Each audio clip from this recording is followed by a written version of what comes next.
We've got the paradox laid out. To understand why it exists, we have to start with the data itself. Our sources focus on two main confidence indices. What are they, and how did they used to work before all this? So we're looking at the University of Michigan's Index of Consumer Sentiment, the ICS, and the Conference Board's Consumer Confidence Index, or CCI. And they were, or at least they were supposed to be, key economic bellwethers. Think of them like forward indicators.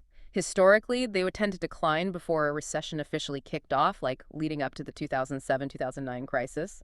And they'd stay pretty high during strong growth periods. They were the early warning system. Right. And the sources show that sentiment did bounce back a little after that very brief 2020 recession, but then it just lost steam. Fast.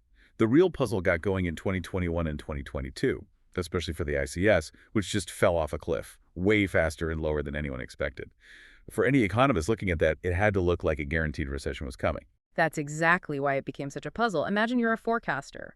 Your most reliable tool, the ICS, is sitting at 1980s crisis levels, but at the same time, jobs are everywhere and GDP is growing. It forced a huge reevaluation of the index itself. Why was this happening? Okay, so if the two indices and the actual economy are out of sync, let's start with the differences between the indices themselves. The research suggests the gap between the ICS and the slightly more positive CCI is partly because of how they're built.